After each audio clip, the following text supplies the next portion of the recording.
ہم پیسفل لوگ ہیں. ہماری ایک پوری تحریک ہے جو کہ پیسفل طریقے سے چلی ہے.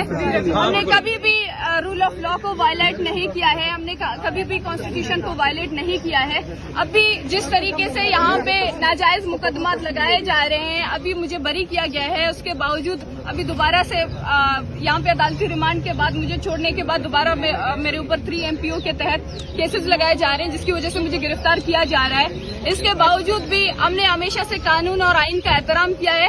ہم اس وقت بھی یہاں پہ کھڑے ہیں, ہمارے ساتھ پوری وکلا برادری موجود ہے, اور یہ سچ اور حق کی جنگ ہے. اور ہمیں یقین ہے کہ ایک دن یہ ظالم اور جابر جو صرف اور صرف آئین اور قانون کا سہارا لے کے مضبوط آوازوں کو توانا آوازوں کو دبانا چاہتے ہیں, یہ سب ان کے گلے میں ایک پھندا ثابت ہوگا. اور ہم نے ہمیشہ سے پرامن طریقے امی کی امی کو آنے دو. ہم نے ہر بار پرامن طریقے سے جدوجہد کیا ہے. اس بار بھی ہم پرامن طریقے سے ایک تحریک کو لے کے جائیں گے. اگر ریاست کو ہمارے ہاتھوں میں ہتھکڑی پہنانے سے, اگر ریاست کو ہمیں جیلوں میں ڈالنے سے بلوچستان میں اٹھنے والی وہ توانا آواز, وہ حقوق کی جنگ, وہ سچ کی جنگ اگر دب سکتی ہے تو ایک سمی کی نہیں, ایک وارنگ کی نہیں, ہزاروں محرم کے ہاتھوں میں ہتھکڑیاں ڈالے. مسئلہ نہیں ہے, ہمیں قابل قبول ہے.